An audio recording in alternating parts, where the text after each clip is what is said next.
Bonjour et bienvenue au balado Les Exportants, une initiative de Carrefour Québec International. Aujourd'hui, nous poursuivons nos entretiens dans le cadre des exportateurs étoiles et je m'entretiens avec Tina Lamontagne de Chocolat Lamontagne. Ils ont gagné le prix Croissance à l'international pour la région de l'Estrie. Chocolat Lamontagne, c'est vraiment une belle entreprise. Leur chocolat est super bon. Ils ont bien évolué au cours des dernières années. Nous allons en parler. Et aussi, ils sont présents au Canada, aux États-Unis et au Mexique avec des visées sur l'Australie.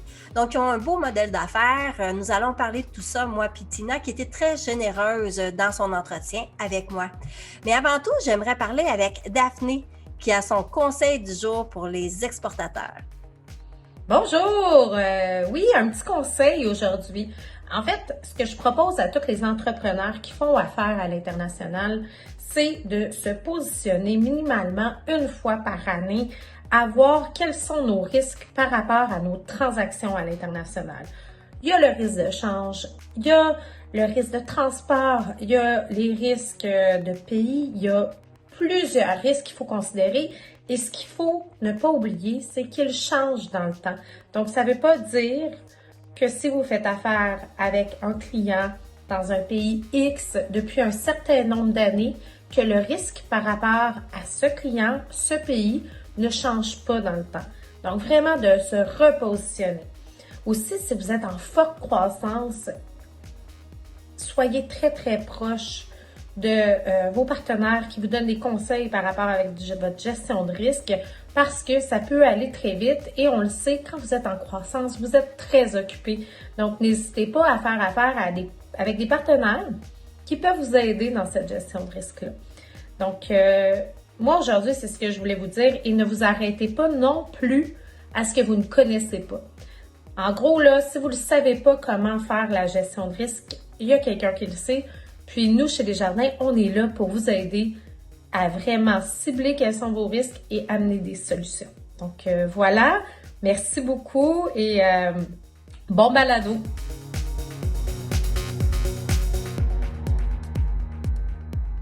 Alors aujourd'hui, j'ai la chance de rencontrer Tina Lamontagne de Chocolat Lamontagne. Comment ça va, Tina?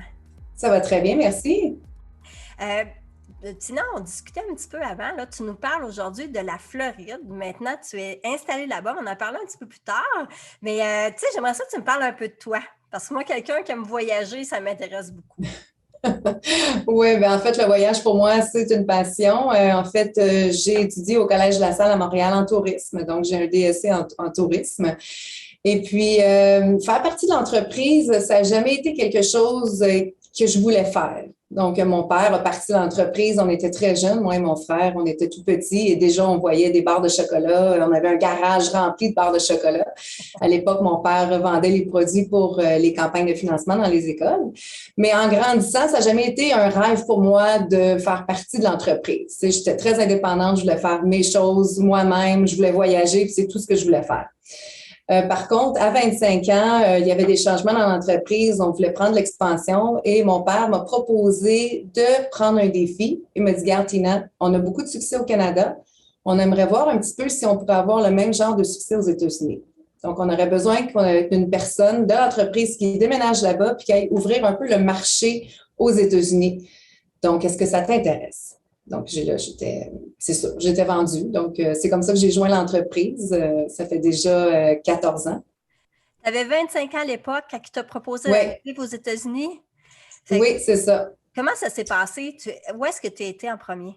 Ben en fait, c'est sûr que là, mon père m'a dit, écoute, tu peux t'installer où est-ce que tu veux. Donc, à l'époque, moi, mon rêve, c'était de déménager en Floride parce qu'on allait en famille souvent. Donc, je voulais vivre là-bas. J'aime beaucoup l'environnement. Et puis aussi, c'est le fun parce qu'il y a beaucoup de Canadiens qui viennent l'hiver, les snowbirds. Et mes parents, déjà à l'époque, ils passaient là, un bon 4 mois durant l'hiver. Donc, je savais que j'allais continuer à avoir la famille à proximité. Donc, j'ai quitté mon petit appartement du centre-ville de Montréal, quitté mon emploi à l'époque et puis je suis partie pour la grande aventure. On a été chercher un permis de travail à l'époque aussi. Il fallait vraiment ouvrir tout un dossier pour que l'immigration nous laisse venir ici faire affaire. C'est pas si simple que ça. Mais on a eu ce fameux visa-là. Et puis, j'ai été ici pendant 6 ans. Donc, à l'époque, on avait vraiment l'usine qui était à Sherbrooke, qui est encore, d'ailleurs, aujourd'hui est à Sherbrooke. Moi, je connais aux portes des écoles ici, en Floride. OK. J'avais un compétiteur à l'époque qui était un chocolat meilleur au monde, qui était présent, qui vendait dans toutes les écoles aux États-Unis. Donc, moi, j'essayais vraiment de vendre les barres de chocolat à la montagne dans les écoles en Floride pour faire du financement. Et ça a vraiment très bien fonctionné. On a ouvert un centre de distribution à Orlando pour pouvoir distribuer les produits. Mais à un moment donné, mon père a acheté une usine dans le coin de Boston. Mm-hmm. Et puis là, c'est là qu'on est devenu plus un modèle. On ne voulait plus vendre aux écoles directement, mais on voulait plutôt vendre aux distributeurs américains. Parce que là, on allait pouvoir aller chercher un plus gros volume. OK. Donc là, mon rôle a changé. Est-ce que c'était toujours orienté sur les campagnes de financement? Vous avez changé? Oui. OK, la cible restait la même. La cible restait la même, mais au lieu de vendre directement aux écoles, on vendait aux distributeurs. Donc, ça l'ouvrait vraiment des portes. Oui, aux États-Unis au complet. Donc là, vraiment, j'avais à peu près, il y avait environ peut-être 1000 distributeurs à l'époque. Ils étaient partout aux États-Unis. Donc, c'était vraiment de la sollicitation à appeler ces gens-là, dire, écoutez, est-ce que vous avez une ligne de barres de chocolat que vous vendez dans les écoles? J'aimerais ça vous présenter nos produits. Et puis là, c'était plus facile parce qu'on expédiait de Sherbrooke des camions au complet directement aux distributeurs aux États-Unis. OK. Puis toi, tu disais ton rôle a changé parce que vraiment ton client, c'était plus pareil. J'imagine que tu as adapté ton message de vente. Ça a complètement changé. Là, au lieu de vendre à des comités de parents, bien là, je vendais vraiment à des entrepreneurs, là, des chefs d'entreprise. Là, donc, est-ce que c'était plus facile? Bien, pas plus facile, mais totalement différent. Là, c'est là que j'ai vraiment, pour moi, là, c'est là que j'ai tombé dans mon élément, puis je suis vraiment tombée en amour avec ce que je faisais, là. Ça m'a amené à voyager partout aux États-Unis aussi. Chaque État a des accents différents. L'accent du Texas, l'accent de New York, l'accent de la Californie, la mentalité change aussi par État. Donc, pour moi, c'est passionnant, là. Ça me passionne toujours, d'ailleurs. Donc là, vous avez ouvert un centre de distribution à Boston. C'était pas une usine de fabrication, c'est ça? Bien, au Massachusetts, c'était une usine de fabrication. Okay. Mais mon père, à l'époque, l'équipe ont toutes apporté les machines à Sherbrooke. Donc, encore aujourd'hui, c'est tout à Sherbrooke que ça se passe. OK, parfait. Puis, est-ce que vous avez changé votre modèle d'affaires aux États-Unis depuis le temps? Oui, beaucoup, beaucoup, oui. Donc là, à l'époque, quand j'ai été ici, j'ai commencé aussi à vendre, parce que je me suis dit, dans le fond, si on vend nos chocolats à des distributeurs, on pourrait vendre notre chocolat aussi dans des chaînes plus commerciales. Oui. Donc là, j'avais en tête, tu vas chez Walmart, qui ont des chocolats, tu vas dans toutes les grandes chaînes, qui ont du chocolat. On pourrait peut-être faire des chocolats marque privée. Là, c'est là qu'on a vu le jour avec ce qu'on appelle plus le côté commercial de la business.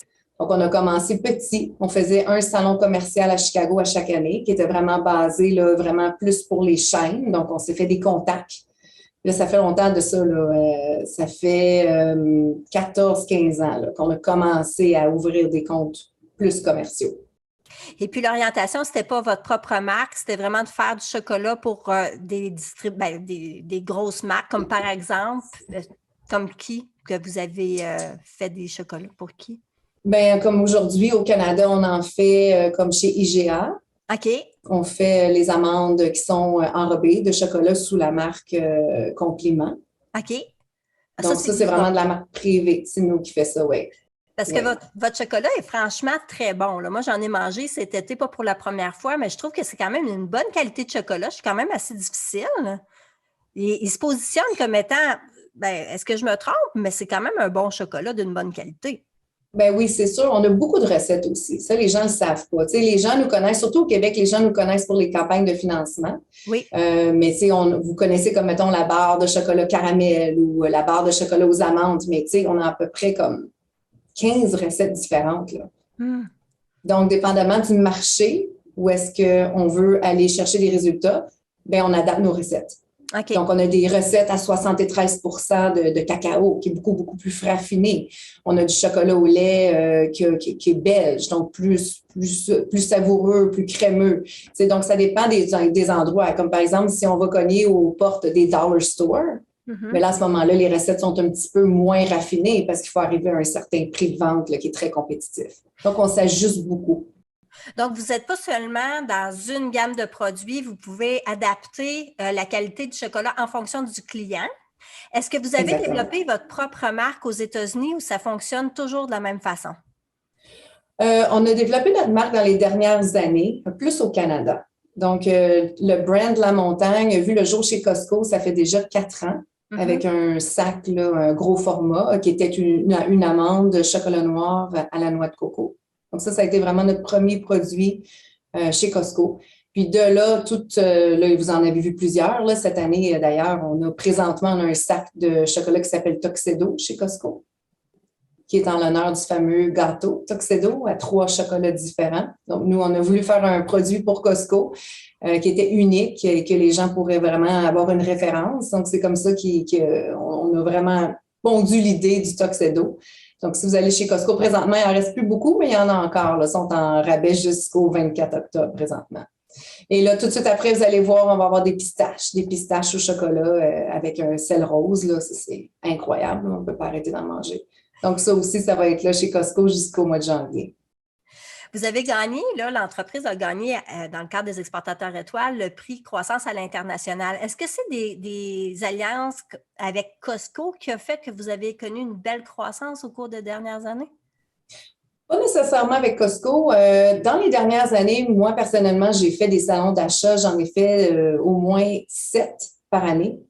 Je vous dirais, dans les 10 dernières années, là, j'ai fait des salons d'achat énormément. Il y en a à Chicago, il y en a partout en Californie, il y en a plus dans le coin de New York.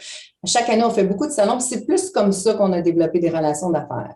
Okay. Donc, aux États-Unis, je vous dirais que les salons, là, les foires commerciales, c'est sûr que c'est la façon qu'on développe des relations.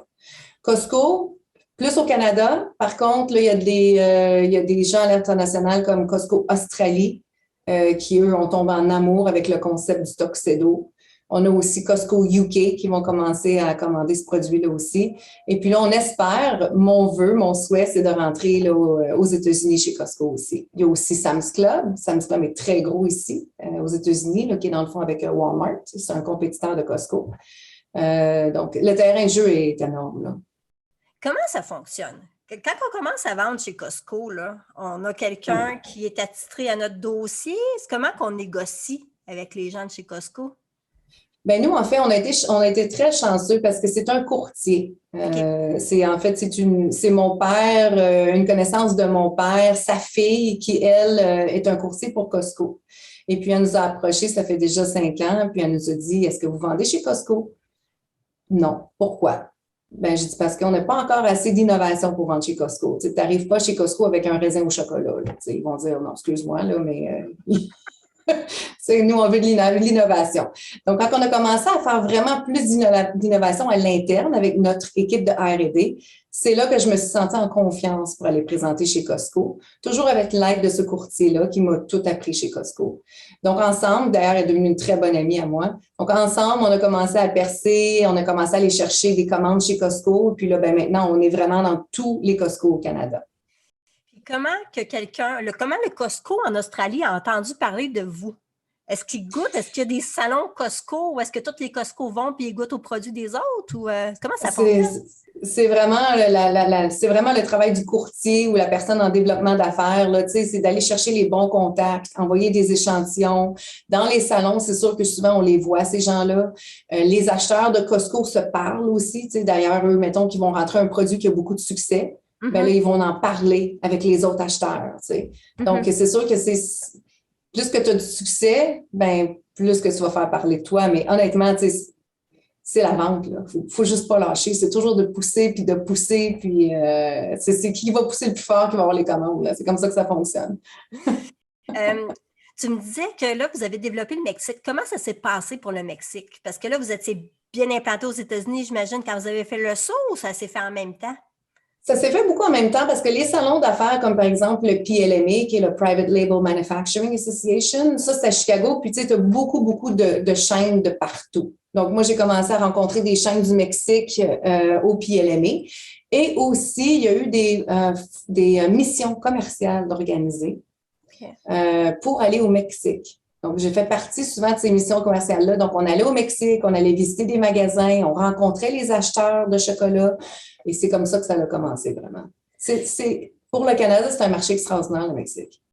Est-ce que l'axe de vente, est-ce que c'est différent au Mexique? Est-ce qu'on vend de la même façon qu'on vend aux États-Unis? C'est plus long. OK. C'est beaucoup plus long. Et tu sais, souvent, ce qui est comique au Mexique, c'est que souvent, ils vont toujours te dire oui. Mais finalement, tu sais, c'est pas toujours oui, c'est juste qu'ils n'aiment pas dire non. Donc, c'est ça. De ce côté-là, c'est un petit peu plus difficile parce que là, tu te fais beaucoup, beaucoup d'attentes, mais finalement, tu sais, ils vont peut-être pas acheter, mais ils t'ont dit qu'ils aimeraient ça acheter. Donc, c'est plus difficile à ce niveau-là d'avoir la vraie réponse, mais quand tu t'habitues, ça va bien, là. C'est tellement des gens sympathiques, là. Mais comment est votre modèle de vente là-bas? Est-ce que vous fonctionnez encore avec des distributeurs? C'est le même modèle? Non, c'est direct. C'est vraiment, c'est vraiment moi qui a été développé ces comptes-là au Mexique. On a fait partie d'une foire commerciale là-bas au Mexique qui est organisée par le groupe Export. OK, oui. Le groupe Export, là, ça, c'est vraiment une association. Il faut faire partie du groupe Export. Là. Si vous voulez vendre dans d'autres pays, là, c'est sûr que il y a beaucoup, beaucoup de contacts, beaucoup d'aide aussi financière à ce niveau-là. Donc, eux, à chaque année, ils organisaient un salon. En fait, on avait un endroit dans un salon. C'est le salon de référence là-bas pour la nourriture. Donc, tous les produits de nourriture qui viennent du Canada ou qui viennent de plein d'autres pays. Si tu veux vendre au Mexique, c'est cette foire commerciale-là qu'il faut que tu sois. Donc, nous, on allait là. Et puis, on avait des B2B, donc des rencontres avec des acheteurs. Donc, comme par exemple, l'acheteur de chocolat de chez Walmart au Mexique, l'acheteur de chocolat de chez Costco au Mexique. Puis là, tu as plein de chaînes. Là, tu sais. Là, tu rencontrais ces gens-là, puis c'est comme ça que ça se développe. Mais c'est long, c'est sûr que c'est long. Il faut que tu y ailles à chaque année, puis tu fais des contacts. Puis, Ça a pris combien d'années avant de vendre, de dire que vraiment ça valait le coup? Ah, mon Dieu, au moins 4 ans. Il faut quand même avoir un budget, de se dire on se déplace, on fait ces salons-là, on ne lâche pas. Bien, c'est ça. Puis, tu sais, le salon, c'est facile, le salon. C'est après. C'est de tout faire les suivis, de ne pas lâcher. Là. C'est là. Si tu ne fais pas de suivi, tu n'as aucun résultat. Là. Puis ces gens-là, souvent, tu vas les revoir dans d'autres foires aussi. T'sais. Donc, si tu refais la foire à chaque année à Chicago, tu revois ces gens-là. Là, après ça, nous, on a un gros salon à Chicago à chaque année. Ça s'appelle le Sweets and Snacks. Okay. Donc, tous ces gens-là, ils vont là aussi. Donc, tu sais, c'est de reprendre contact avec ces gens-là, de les sortir souper. C'est long. Pas lâcher. C'est quoi ta technique quand tu reviens? Comment fais-tu tes suivis? Est-ce que tu te fais une liste? As-tu une équipe avec toi? Comment ça fonctionne? Oui, bien nous, on a investi, avant, on fonctionnait par fichier Excel. Là, donc, mettons, je revenais avec 40 suivis, je gardais les 10 plus chauds, puis je donnais les 30 autres à mes account managers. On faisait ça un petit peu plus en équipe. Mais là, maintenant, on a un CRM, Salesforce, donc c'est plus facile à ce niveau-là. On rentre tous nos leads, on fait nos suivis de là, ça va beaucoup mieux. Là. Ouais. Quand tu grossis, il faut que tu investisses dans les bons outils. Là, maintenant, actuellement, à quoi ressemble Chocolat La Montagne? Vous avez toujours votre usine à Sherbrooke? Oui, le modèle d'affaires a complètement changé. Ça va faire 4 ans cette année. On a vendu la division d'autofinancement. OK. Donc, au Canada, on ne vend plus directement aux écoles. On a vendu cette division-là. Donc, nous, on fabrique. Nous, on est vraiment un manufacturier de chocolat. On n'est pas un distributeur. Donc, on fabrique du chocolat et on le vend à cette compagnie-là, qui est le chocolat le meilleur au monde. Mm-hmm. Eux ont leur propre force de vente et ils vendent directement aux écoles. Donc, le brand La Montagne existe encore dans les campagnes de financement, mais eux autres aussi, ils ont leur propre marque qui est chocolat le meilleur au monde. Donc, ça, c'est pour la division d'autofinancement au Canada. Aux États-Unis, on travaille encore avec des distributeurs. Donc, nous, on fabrique, on envoie ça en camion complet et ces distributeurs-là distribuent les produits de chocolat dans les écoles. OK. Et la partie qui prend le plus de place là, depuis 2-3 ans, c'est vraiment notre partie commerciale. Donc, toutes les chaînes, là, le IGA, on a rentré chez Métro avec nos produits La Montagne. Vous allez voir dans les pharmacies Brunet, on est chez Bob Burn, on est chez Dollarama en marque privée. On est dans beaucoup, beaucoup de chaînes au Canada. Puis, est-ce que votre marque privée à vous, Chocolat La Montagne, est une grosse partie des ventes ou c'est vraiment pas le core business? Le brand La Montagne, Ouais. la marque La Montagne, ouais, ben là, c'est sûr qu'elle a pris beaucoup, beaucoup d'ampleur au Canada. Là, OK, c'est vraiment. dans la dernière année, là, oui, c'est incroyable. Là, je veux dire, de plus en même dans l'Ouest canadien, en Ontario, dans les pharmacies Rexall, dans l'Ouest canadien, Save on Food. On a beaucoup de chaînes qui ont tombé en amour avec la marque La Montagne pour l'histoire, pour les produits aussi, l'innovation qu'on a fait. Et là aussi, on va divulguer bientôt, là, il va y avoir un nouveau brand qui va sortir. C'est OK. nous qui va le fabriquer. Ça va être toutes des nouvelles innovations et ça va être vraiment pour le marché canadien. Donc, on va vraiment, on veut cibler le marché canadien avec notre marque La Montagne. Là, dans le fond, vous êtes en train de vraiment vous bâtir votre personnalité, de la dire au monde entier, on est bon. Ouais. C'est vraiment c'est vraiment une belle orientation pour l'entreprise. Je trouve que ça Ouais. vous ancre dans ce que vous êtes. Ouais. Ben, c'est une passion. Mon père a parti de l'entreprise, ça fait déjà 42 ans. Puis là, ben, aujourd'hui, moi puis mon frère, on a pris la relève, puis on veut juste que tout le monde soit fier de voir le brand La Montagne là, dans tous les magasins au Canada. Puis qu'est-ce qui s'en vient pour Chocolat La Montagne, là? Ça serait quoi? Où est-ce que tu vois Chocolat La Montagne dans 5 ans, 10 ans? Bien là, je vous dirais, on a fait le plus gros investissement dans l'histoire de l'entreprise cette année. Donc, on s'est acheté une belle machine, une pièce d'équipement de toute beauté qui a été bâtie de A à Z pour nos besoins chez La Montagne. Ça s'appelle une Dumoulin. Et puis, cette magnifique machine s'en vient, elle est en bateau présentement. On va l'avoir probablement entre Noël et Jour de l'An. Et puis, on va pouvoir l'installer. C'est énorme, là. Donc, cette machine-là, dans le fond, ce qu'elle va faire, c'est qu'elle va doubler notre capacité d'enrobage. OK. Donc, quand on parle d'enrobage, on parle des amandes enrobées de chocolat, des raisins, tous les beaux produits qu'on fait présentement. Donc, on est à capacité maximale. Même cet automne, on refuse des commandes. Ça ne nous est jamais arrivé. Donc là, on est vraiment arrivé, là, on est topé, on ne peut plus en prendre.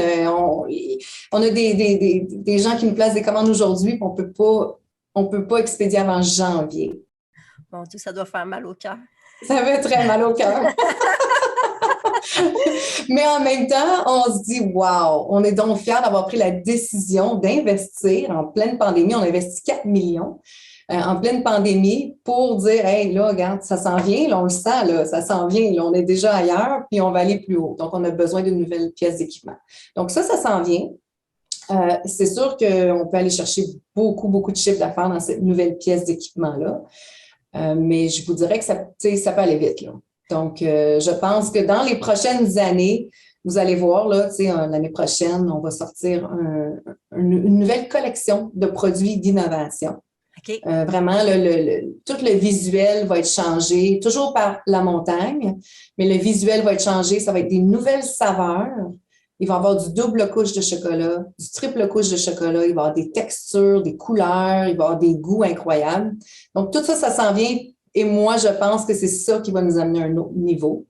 Et je pense que d'ici 5 ans, probablement qu'il va falloir aller chercher une autre machine, une autre pièce d'équipement, peut-être même avant.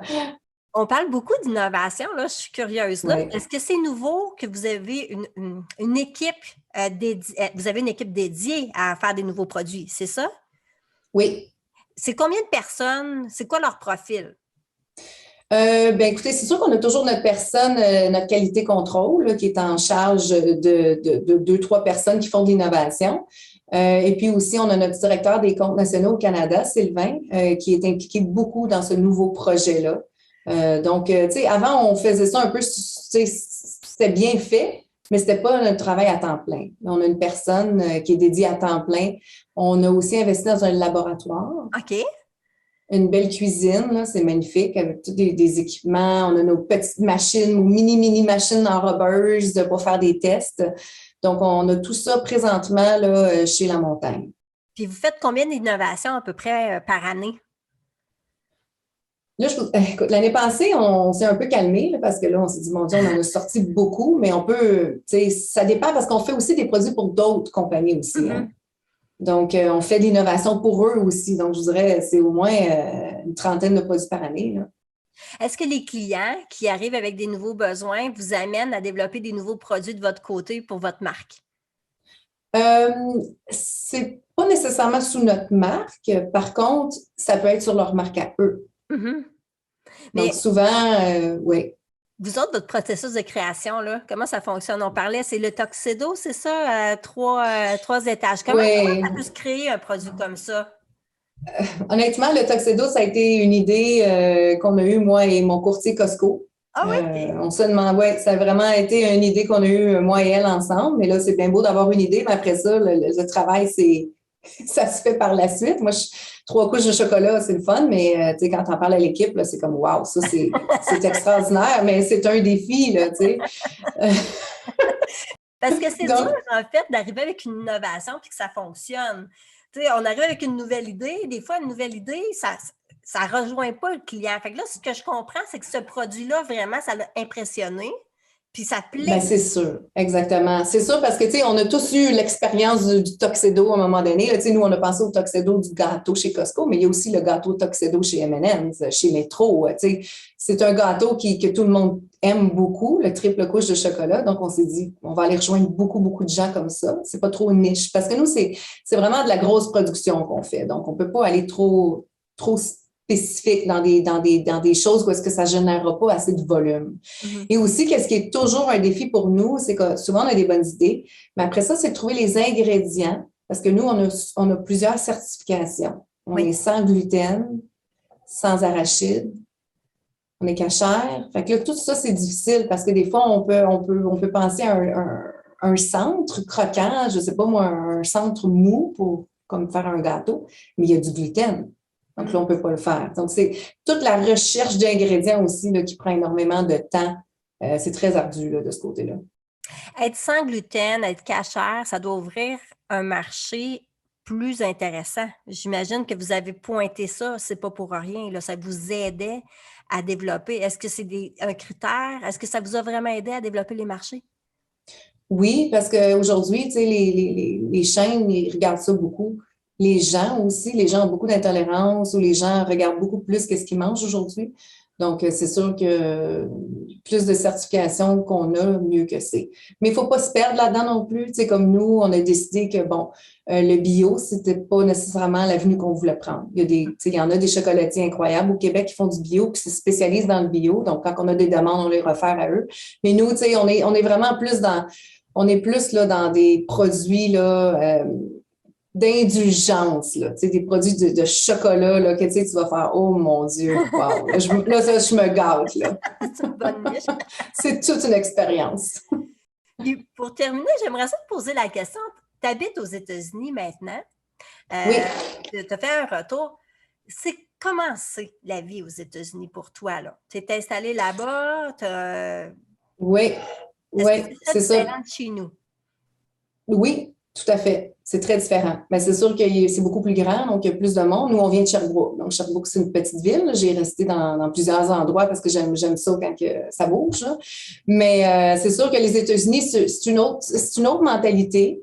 Mais moi, je trouve que qu'est-ce que j'aime beaucoup ici, c'est qu'il y a comme pas de limite. On dirait que les gens, ils en veulent toujours plus. C'est toujours plus. Puis ça, j'aime ça parce que je suis une personne comme ça. Moi, je suis très, très ambitieuse, là, un peu comme mon père et mon frère. On est les trois très, très ambitieux. Donc, tu sais, nous, c'est jamais assez. Là. OK, what's next? Là? Puis on s'en va où avec ça? Puis là, on est rendu là, ben OK, c'est correct, mais on peut aller là aussi, hein? Puis probablement qu'on va aller plus haut encore. Fait que, cette mentalité-là, j'aime ça. Comme on dit think big un peu, là, tu sais, à l'américaine. Là, nous, on aime ça penser comme ça aussi. Puis tu vois vraiment que c'est une façon de penser des gens que tu côtoies. Est-ce que tu es installé, toi, près de d'autres entreprises? Es-tu dans un regroupement de gens d'affaires? Comment tu as fait ton réseau en arrivant là-bas? Ben là, moi, ça fait pas longtemps. Je suis revenue ici, ça fait seulement 3 mois. OK. Donc, j'ai été ici, tu sais, quand j'avais 25 ans, j'étais ici pendant 6 ans. Après ça, je suis retournée au Québec pendant 12 ans. Et en fait, c'est quand on a décidé de faire la grosse investissement pour la nouvelle pièce d'équipement, on a dit, OK, là, on double la capacité, donc il faut absolument qu'on double l'équipe des ventes. Parce que moi, j'ai été seule pendant très, très longtemps. Donc, on a décidé d'engager quelqu'un au Canada pour que je puisse me dégager pour aller ouvrir plus de portes ici aux États-Unis et au Mexique. Fait que toi, tu arrives avec un mandat quand même, c'est quelque chose. Là. Tu vas travailler fort au cours des prochains mois. Là. Oui, oui, c'est sûr, c'est sûr. Donc, nous, on a ouvert une entité américaine aussi. Donc, on a ouvert une entité qui s'appelle La Montagne Chocolate Corp. Donc, on a une entité américaine. Il a fallu que j'aille tout refaire le processus là, de permis de travail. Et aussi, j'ai ma famille, mon conjoint et mes enfants. Donc, on a tout fait ça, ce processus-là. On a tout vendu. On a parti là, vraiment avec pas grand-chose. Puis là, on est installé ici. Puis, il n'y a pas de limite. Il n'y a aucune limite. Ça va être le fun quand on va recommencer à voyager un petit peu parce que moi, les foires commerciales ne sont pas recommencées encore. Il était supposé d'en avoir une le mois prochain, mais ça a été remis au mois de janvier. OK. Donc ça, c'est sûr que j'ai... OK. Je pensais qu'aux États-Unis, c'était repris complètement. C'est pas tout à fait le cas en ce moment? Non, ça dépend des foires commerciales et aussi même les acheteurs. Je vous dirais que 90% des acheteurs travaillent encore de la maison. Ah, OK. Oui, donc c'est pas encore reparti, mais c'est tellement devenu une habitude de faire affaire par Teams que ça n'empêche pas de faire du développement, c'est sûr. Mais une des raisons aussi pourquoi je suis revenue ici, c'est que voyager inter-États-Unis, c'est beaucoup, beaucoup plus facile. Il n'y a pas de douane, les vols sont moins longs et tout ça. Donc, c'est plus facile là, pour faire du développement à ce niveau-là. Puis c'est sûr que les Américains aiment acheter aussi de compagnies qui ont des entités américaines. Oui. Parce que là, tu payes des taxes ici, puis c'est ça, c'est bien vu. Comment ça se passe pour les enfants? Bien, ils s'adaptent très bien. Moi, les enfants, on était chanceux parce qu'ils allaient déjà à l'école en anglais. OK, ouais. Donc, ça c'est sûr que, s'ils n'avaient pas parlé anglais, ça aurait été un choc, là. Mais je vous dirais ici, il y a beaucoup d'enfants de partout, là, dans le monde. Donc, souvent, dans les classes, il y a des enfants qui parlent pratiquement pas anglais aussi. Donc, ils ont des programmes adaptés à ça, là. C'est pas de l'inconnu ici, là, mais ils aiment ça. C'est sûr que mes enfants, ils ont toujours aimé beaucoup la chaleur. On venait ici à Noël, donc, pour eux, la Floride, ça a toujours été un endroit qui est associé avec vacances, bonheur, crème glacée, plage, là. Donc, je vous dirais que c'est à peu près ça. Les week-ends, c'est la plage de la crème glacée. Oh wow, c'est fantastique! c'est vraiment agréable. Je te remercie beaucoup, Tina. C'est une belle conversation. Là, puis, merci à toi. Je leur ai dit, les chocolats sont fabuleux chez vous. Continuez. Bien, c'est bien gentil. N'oublie pas d'essayer les pistaches. Sont incroyables. Les pistaches au chocolat chez Costco, ça sent bien. Je vais y aller cette semaine. Moi, ça m'a donné le goût d'en manger. Bien, là, cette semaine, c'est les Tuxedo. Puis après ça va être les pistaches. OK. Ça va être juste à temps le temps des fêtes. Merci. Merci à toi. Bonne journée. Bonne journée. Bye bye. Si cet épisode vous a plu, partagez-le avec un ami. Nous serions reconnaissants si vous pouviez noter et évaluer notre série à l'endroit où vous écoutez vos balados, incluant Google Podcast, Apple et Spotify. Votre recommandation et vos commentaires aideront les auditeurs à nous trouver aussi. Merci à Desjardins, partenaire de l'événement Exportateur Étoile 2021. Cette série spéciale du balado Les Exportants est une production de Carrefour Québec International, tout droit réservé. Bravo aux lauréats et merci aux personnes qui ont participé à la création et à la mise en onde de l'épisode d'aujourd'hui. CQI remercie aussi ses partenaires financiers, Développement économique Canada et le gouvernement du Québec. Vous pouvez obtenir plus d'informations sur Carrefour Québec International sur notre site web au cqinternational.org. Le balado régulier Les Exportants sera de retour la semaine prochaine. Le prochain épisode de la série spéciale reviendra dans 2 semaines et ainsi de suite, en alternance tant qu'il y aura des lauréats. Merci d'avoir écouté Les Exportants, série spéciale Exportateur Étoile 2021. À bientôt!